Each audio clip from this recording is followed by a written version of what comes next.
Gente, chegamos então à revisão do simbolismo. Embora o simbolismo ele teve um período muito curto no Brasil, mas eu considero um movimento muito bonito.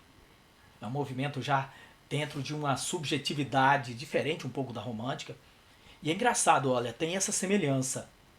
Assim como o parnasianismo se assemelha ao neoclassicismo, se assemelha ao clássico, que é essa busca pela perfeição, pela clareza, pela métrica perfeita, a coisa quase matemática, nós temos o barroco, o romantismo e o simbolismo também muito parecidos.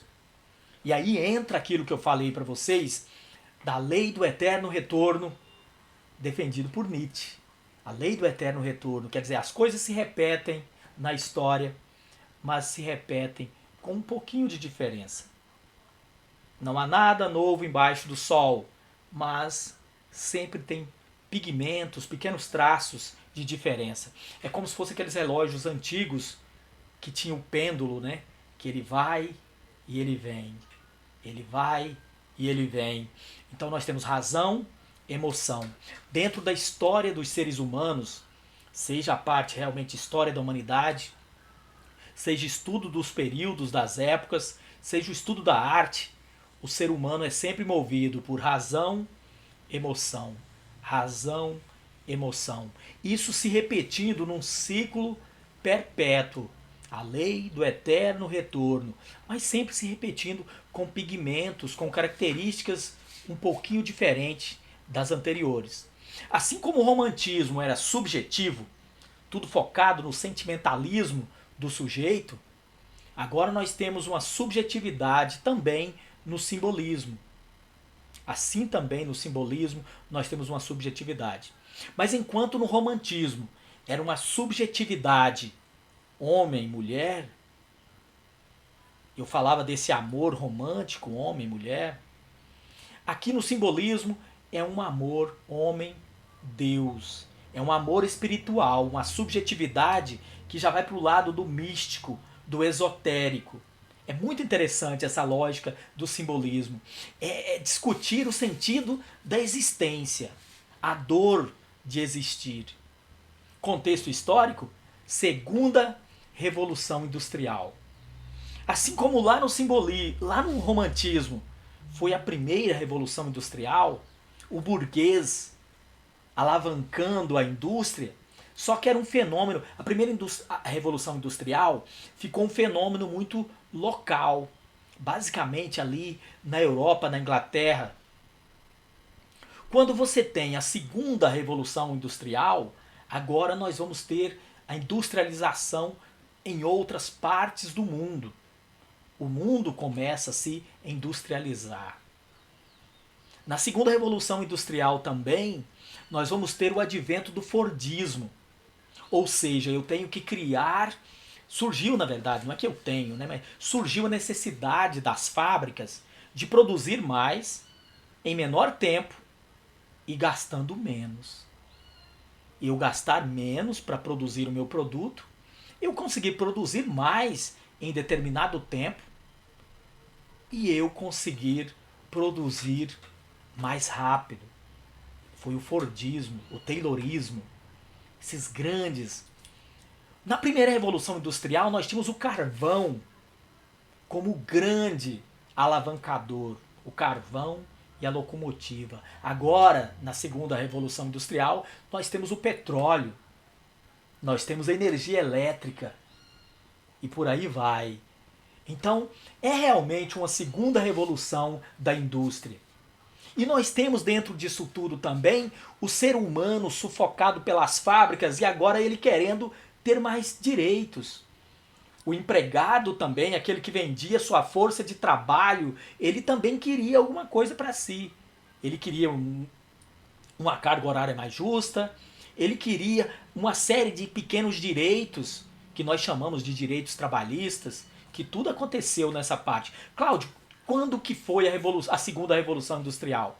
Ela vai da metade, a segunda metade, né, do século XIX até a Segunda Guerra Mundial, mais ou menos.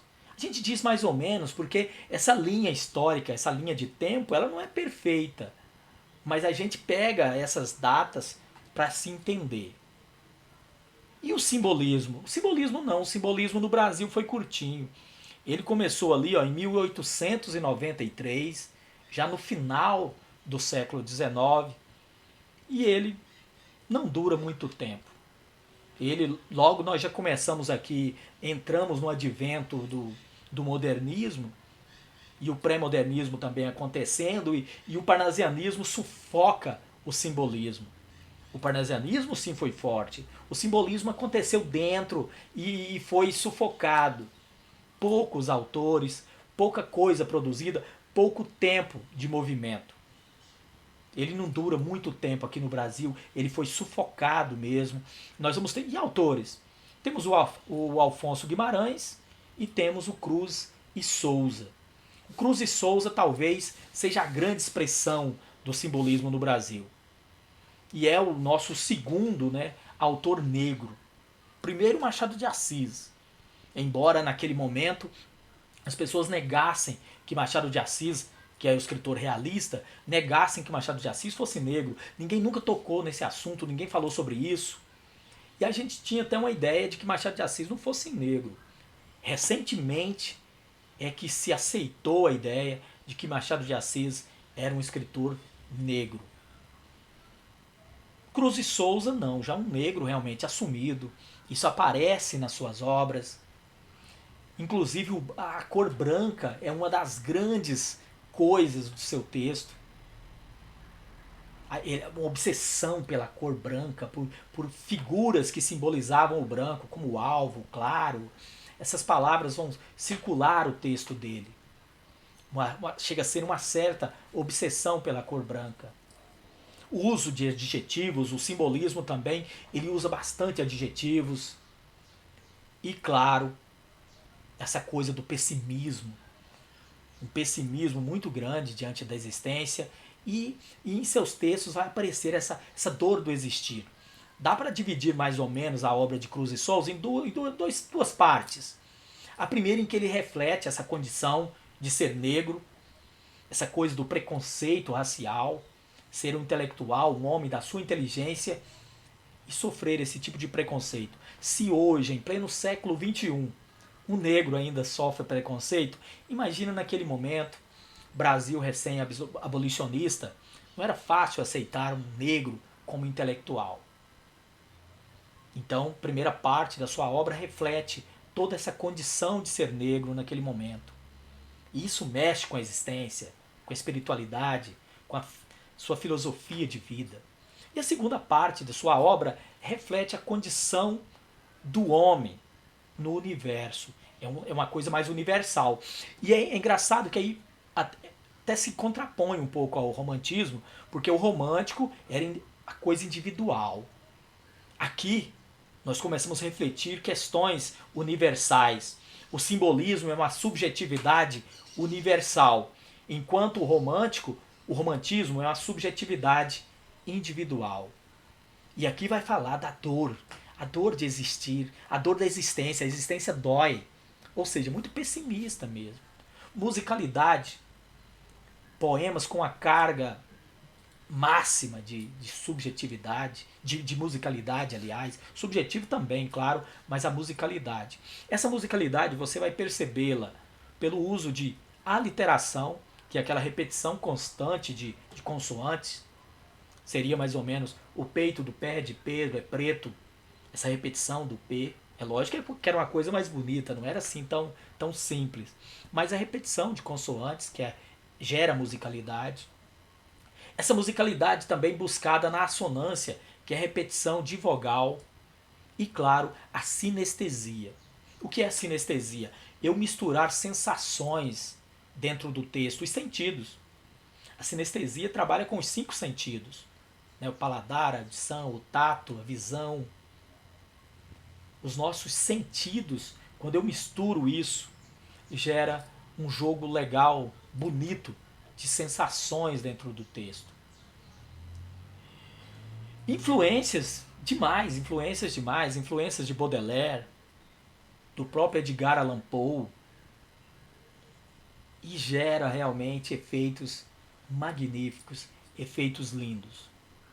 E basicamente é isso, né? A condição da morte, o homem, discutir a existência, de onde eu vim, para onde eu vou. A natureza no romantismo, ela era vista como sendo uma parte do que eu estou sentindo. Se eu estava chorando, parecia que o céu também estava triste.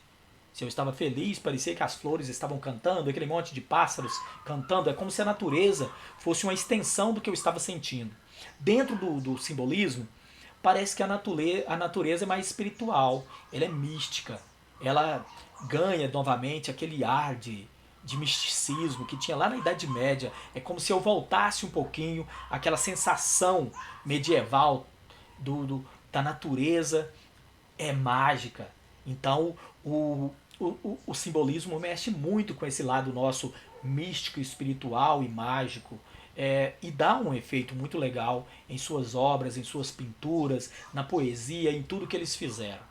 Bom, basicamente é isso. Espero que ajude você a lembrar um pouquinho aí. Leiam, né? Leiam textos do Cruz e Souza, leiam o Alfonso Guimarães e lembrem-se ao máximo do que der aí. Anotem e dúvidas, claro, pergunta pra gente durante as aulas. E aí durante as aulas eu passo o mapa para vocês que vai ficar mais fácil de ler do que o meu aqui, certo? Até mais.